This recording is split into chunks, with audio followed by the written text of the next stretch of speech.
Someone asked on Reddit, which phobia were you able to overcome? Which story do you have a similar phobia? Express your opinion in the comments. Store 1. I've always had a strong sense of respect for sharks and the ocean.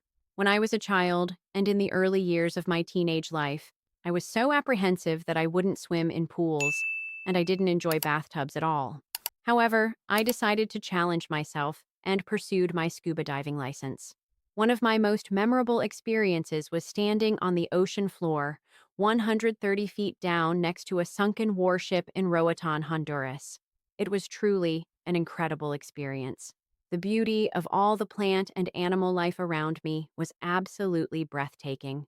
Though I still have a healthy respect for the ocean, I feel differently about it now. I understand how powerful and majestic it is, and I've learned that it's important to appreciate it without testing my limits. Being at the bottom of the ocean, looking up at all the water above, offers a unique perspective. It reminds you of the vastness of nature and the importance of safety. In moments like these, I find a sense of tranquility. It encourages you to focus on the experience rather than worry. When you embrace the fact that you can only do your best, you can relax and fully engage with the incredible world around you. This experience has become one of the most meaningful moments of my life, helping me to appreciate both nature and my own resilience. Store 2.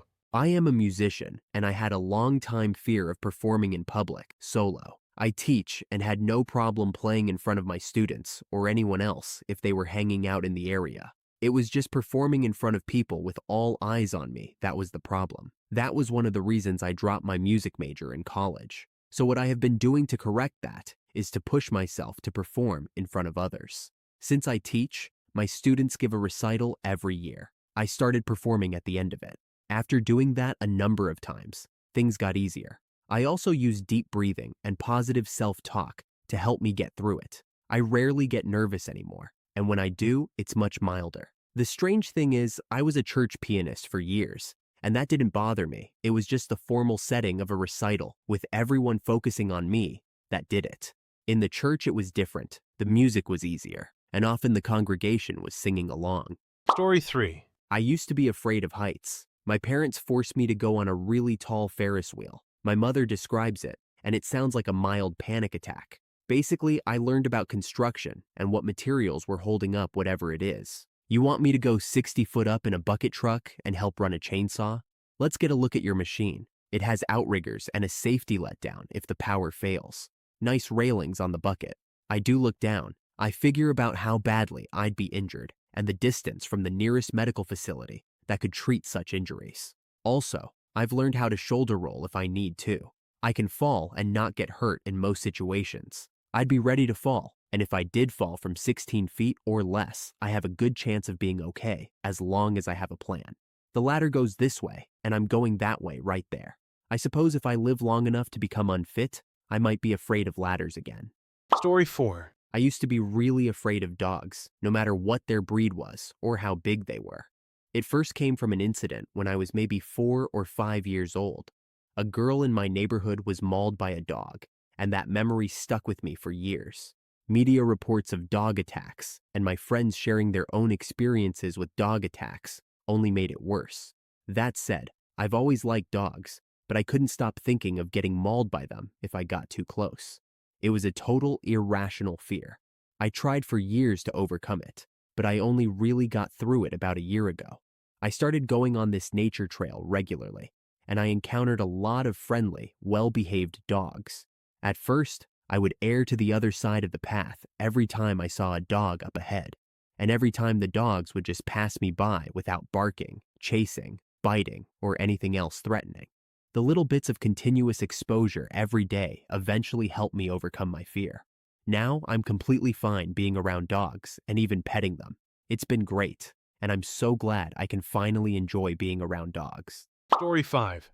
I used to be quite a bad hypochondriac. I would have severe panic attacks and rush to the hospital once a week, telling them I had a problem. My heart was racing very fast and hard. I had chest pains. My body wasn't behaving normally. All of these were thoughts that invaded my mind every day and left me feeling powerless. I had IVs on many occasions for no reason. All kinds of tests were done, and I was sent home with nothing wrong. But this was my body. I knew something was wrong. Something was wrong. I was wrong. I had been heavily smoking weed every day for nearly 10 years, and it was starting to create a physiological effect in my mind. I could no longer control my paranoia. I had lost my ability to calm my danger senses. I don't know what finally made me realize this, but I needed to make some significant changes in my life. After that, I completely stopped smoking weed for a long time, because although I didn't think it was the cause of my panic attacks, it was definitely triggering them. I felt out of control when I was high. If you're someone who thinks deeply like I do, you start to realize that any substance, no matter how strong, changes your thought process while you're on it. So when you're not sober, you're not 100% you. You're not thinking as critically as you are when you're sober, and because you're so focused on something else when you're high, you may miss out on making the right little decisions that provide major gains. I noticed that when people were high, they would sit and talk about great ideas. And then, when sober, I realized how useless most of those ideas actually were. Our perception was faulty. Aside from panic attacks, I am Canadian. Marijuana has just been legalized here. I know it doesn't lead you to your end. It doesn't harm you in any way when you're using it. But there are important effects that have really never been studied over long periods of use, and I really wish this information would be spread more. I believe it affects your motivation and critical thinking little by little without you realizing it because it's such a slow process. If it's not a problem for you to go to an easy job every day and your hourly wage makes you happy, then please go ahead and do it for as long as you can. But maybe you're young and there's still hope that your dreams might one day come true. Maybe you want to be a businessman, an astronaut, or just a sales clerk. Just because it's legal now doesn't make it good. Any substance that affects your sobriety weakens your performance. It's that simple. Do you want to work at 100% peak performance and do your best, or do you want to slow yourself down in small doses? Story 6. Shark skulls.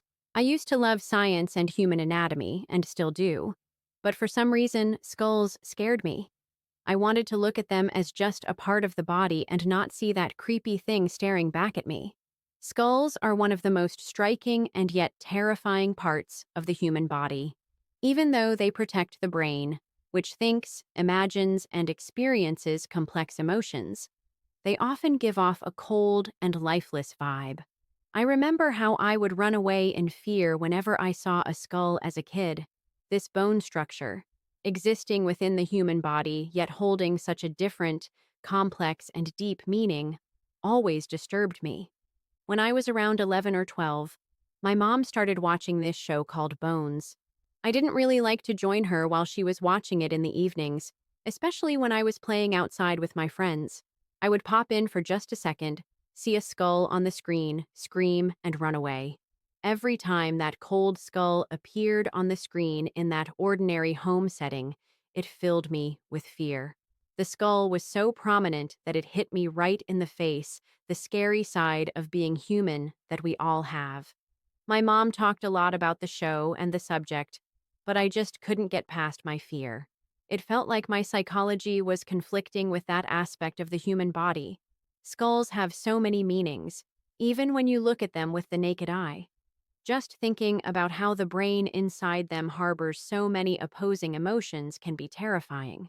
Skulls don't just represent someone's physical presence, they also say a lot about emotional and mental depth. Each skull holds the story of someone who lived, their pains, joys, and maybe even their deepest fears. So it's no surprise that a show like Bones became so popular. Many people have a mix of fear and curiosity in them, and I was filled with curiosity. When I turned 15, I finally sat down and decided to watch Bones. At first, I was expecting nothing but scary and tense moments. However, as the series went on, the characters and the story captivated me so much that I found myself watching without much thought. My fear of skulls slowly began to fade, and I developed a much deeper appreciation for human anatomy. Every event in the series, every case fascinated me more. Skulls transformed from being meaningless and scary objects into storytellers. Each dead person, each skull was like a witness proving its existence and life. At first, my observations felt like a terrifying experience, but over time, it became a learning experience. The show sparked a much deeper curiosity and admiration for me. If people aren't just physical beings, but also a whole made up of what they feel, think, and experience, then skulls are part of that whole. Seeing, understanding, and accepting them taught me something important. I learned to embrace the complexities and uncertainties of life and the strange aspects of human nature. The show encouraged me to face my fears and see skulls not just as objects, but as part of the rich story of humanity. This change didn't just happen from watching the show, it also brought about a change in my own life. Maybe I started taking a step to listen to other people's stories and understand them when dealing with life's challenges. People's ability to show resilience in the face of difficulties shows that each of us holds a bit of courage inside. Now, skulls are no longer just a source of fear for me. They are proof of all the emotional depths that come with human life. They are pieces of people's stories and memories. And after learning this, I felt a closer connection to the courage of people and the struggle for survival. With a deeper understanding in my heart and mind, I realized how valuable the meaning of skulls was for me. If you have a story you would like to share, please share it with us in the comments. Also, subscribe to my channel for more Reddit stories like this. And don't forget to turn on notifications. Take care, friends.